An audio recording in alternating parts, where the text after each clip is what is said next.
чи дуурайд шүү юм. Хэмжлэн одоо судлаач юм уу судлаачдын баг нь асуудлыг судлах өөрсдийнхөө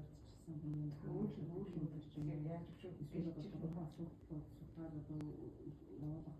судалгааны асуудлууд тэрийг хэрэглэх үүрэгтчиж судлаачийн дизайн хийсэн Ондоо хатаа